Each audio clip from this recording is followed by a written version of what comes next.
Hi folks, we're Tacitus today, your pushback channel, and thank you for joining this audio live stream.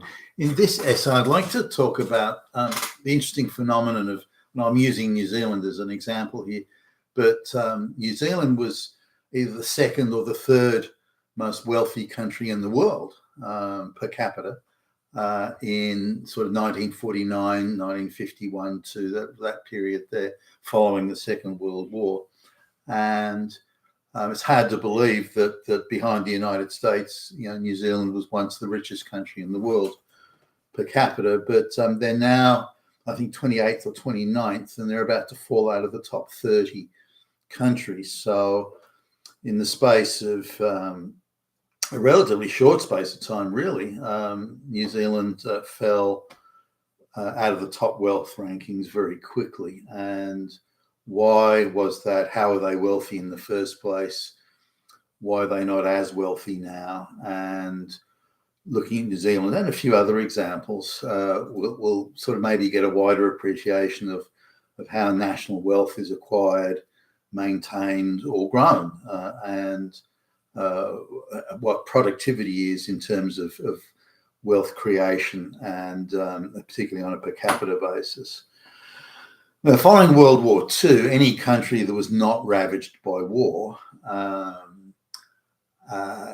was in a much better place than the countries that had been ravaged by war, given that a lot of the richest countries in the world before World War II started, Britain, Germany, France, and so on, Italy, they'd all been up there in the upper end of things. They'd all been badly beaten up, as had other middle income countries in Central and Eastern Europe. So there was a whole lot of players were like off the chessboard, if you will, and it meant that the countries that were left, even though they weren't necessarily particularly efficient or productive, and particularly if they produced agricultural products, ended up doing very well. This was Argentinian beef and Australian wheat and Canadian wheat and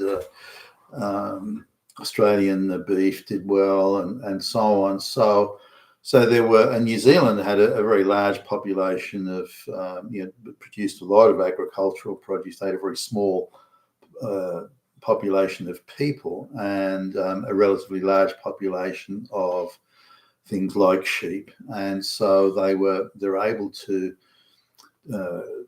produce a lot of dairy products, agricultural products, meat products, and pretty much everything they produced they could sell, and the price didn't really matter. They could get pretty much any price they wanted. England, Britain bought a huge amount of New Zealand products, and New Zealand lamb was considered a premium product, for example. But this was after World War II. Britain had been beat up pretty bad, and as had other countries. So New Zealand, on a relative basis, became rich. Was New Zealand rich in an absolute basis? Well, not really. And again, we're talking per capita here. But because everyone else had suffered because of the war, or many other places had, then on a relative basis, an unscathed New Zealand was now a lot richer because they had the product to sell, and there was a shortage of these products worldwide, and so New Zealand could get that. Now, also the population of New Zealand was very small, so on a relative basis, agriculture was efficient. New Zealand has good rainfall, a lot of green grass, and on a basis of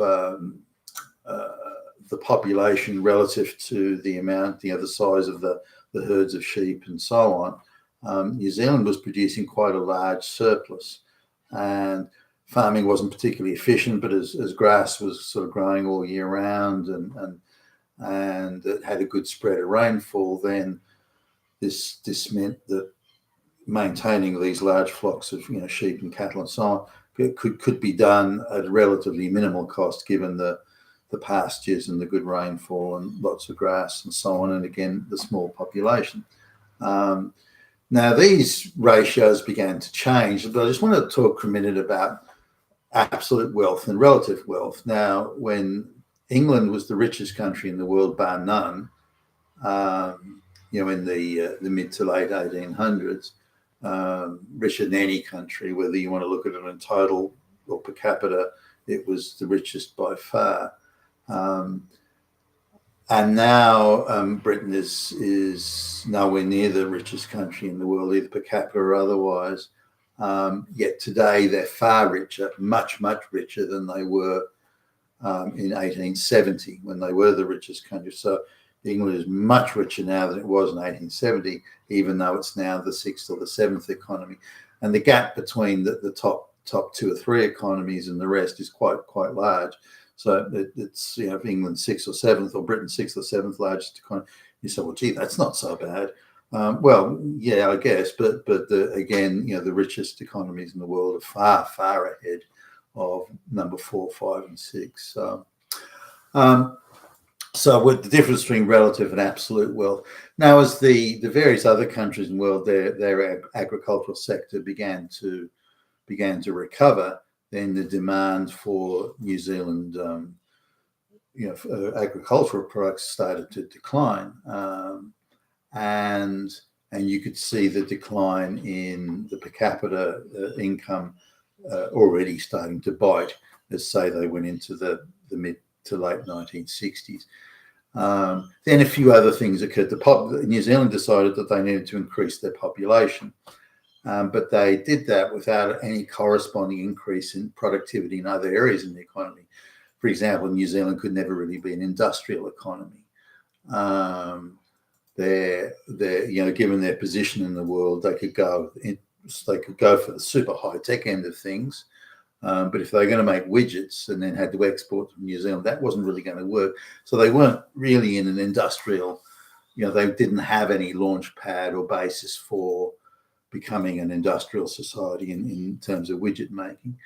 Not that they lacked the ingenuity or the capability, it was just the wrong place. Now, the herds of sheep and so on, and the agricultural produce really had sort of around maxed out anyway. So they're adding a lot of people, but they were going into service and consumption, as in straight out consumer goods, buying food and that sort of thing, rather than a productive sector of the economy. So population was being added fairly quickly from a very small population of less than 2 million, and then population had doubled by the 70s. And so, but there was no productivity there. The people coming in weren't producing anything new.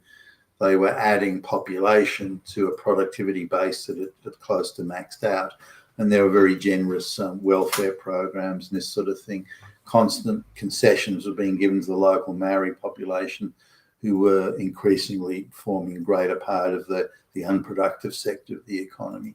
So the unproductive sector of the economy is growing in line with population, whereas the productive sector is, again, flatlined or has maxed out.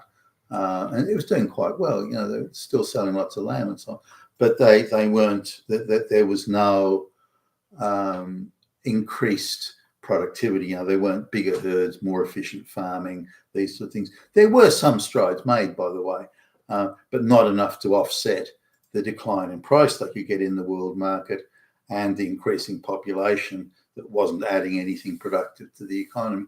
So New Zealand was already starting to go backwards. And then by the 1980s, not that New Zealand politicians hadn't foreseen this, the same as British politicians had foreseen Britain's decline in the late 1800s. There's no shortage of people, as various people in the Spanish Empire had foreseen the decline and were watching the decline of the Spanish Empire. There are always people that are seeing the decline and prescribing, in many cases, quite sensible remedies. But it does mean they get listened to, or if they do get listened to, it's already too late. The horse has bolted, and the remedial action is too little, too late. And the radical reforms that are then needed after that decline are then too much for people to stomach, and they shy away from it. And there's always a small number of people who as the ship's going down, they can grab everything they want and stuff it in their pockets. And, the rest of the people suffer. Well, that's too bad. That's their lookout. So this was, now you could argue that this sort of decline is something that happened across many countries. Argentina, for example, doing very well, selling Argentinian beef during the war and that sort of thing, and other agricultural products. And when the demand dropped off for that, the Argentinian economy almost fell off a cliff there, and has never recovered since, really. Now, looking back at it now, it's easy to be an armchair expert years after the event. In the 1980s, the New Zealand, a group of New Zealand politicians decided they could restructure the economy and turn it into an entrepreneurial economy, and so on and so forth. Some of the reforms they did were necessary, and whilst they curbed some of the programs that were associated with decline, they didn't replace them with anything better. And as a result, the downhill slide of New Zealand just continued. And again, wealth concentrated in, saying to CEOs that you can earn whatever you want and write your own ticket. The government was still heavily involved in the operation of the New Zealand economy. And as a result, a small elite of people became very rich when changes were put in, but the benefit to the wider community was very slow. Some say it slowed the decline in New Zealand, those government reforms of the 1980s, but it only slowed it down. It didn't turn it around. Now, things have got even worse since, because the population of New Zealand has been growing bought up vast swathes of real estate, so is stagnant nowhere. But because of the huge increase in rents and property prices and the things associated with that, the standard of living in New Zealand, as they have in Australia and elsewhere around the West, has also plummeted. And New Zealand has suffered heavily in that sense, because they had no industry and things like that to replace or to augment or support the large agricultural sector. So it's still in effect an agricultural economy to a very large extent, but now they've got a much larger population, and very few of those people are productive. And they've been importing mass peasants and so on into New Zealand from the third world, and then wondering why their standard of living continues to deteriorate. They've got more and more people working in unproductive jobs, and jobs that produce, create and build nothing, and thus the economy is and the wealth is declining. Again, the same could be said for any other agricultural economy, Argentina being an example.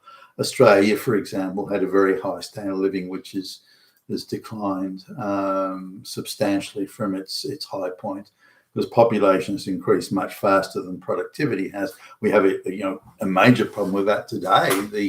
The globalist controlled leftist government in Australia is importing like 500,000 people a year, for fuck's sake, into Australia. And so productivity is falling off a cliff, given that these people are pretty, with rare exception, being employed in either in industries that require slave peasant wages, and so they're non-viable business, only kept afloat through slave labour, or they're being employed in government type jobs, and very low productivity jobs, or replacing jobs that could be done by people who are here anyway, and that's just moving the chairs and the table around. So Australia's productivity is declining, as indeed it is elsewhere around the West. So the idea of productivity, of building, creating something, that concept of productivity the globalists have completely thrown that out the window. It's been replaced by the relative productivity of low wages and the arbitrage on the profits that potentially can create. But I wanted to just look at this New Zealand and use again New Zealand as an example that wealth is mostly relative rather than absolute. New Zealand, for example, is richer in overall terms than it was back then. But when the rents are going up and the mortgages are going up at 3-4 times the rate of wages, then people can be much poorer, given a purchasing power type equation. and which is the only issue worth. You think that in some of these third world countries, they say, well, they only make $100 a month. Wow, they must all be dying. They must all be at death's door. But there's many differences. I noticed this traveling around the third world. I just wander through a market in a third world country, just to see food market, and notice that they can buy rice for 10%, less than 10% of what you'd pay in Australia. So even though they make much less money, their cost of living is far less. Similarly, they tend to live in houses that maybe there's no running water or something. It's not like the first world standard houses, but the houses have been owned by their family for hundreds of years, so they don't pay rent or mortgage. So again, once you start looking at the actual structure of their costs in these third world countries, their standard of living, that they only make $100 a month. Oh no, but they don't pay rent, they don't pay mortgages, and food costs are well below what we pay in the West. So there are many cost differences, but New Zealand is an example of. When I first sort of went to New Zealand, it was still a place of huge optimism and opportunity and quality of life and so on, and that's completely gone now. As these this optimism that used to be all over the Western world has pretty much gone today. You've been attached to us today, your Pushback channel, and thank you for listening.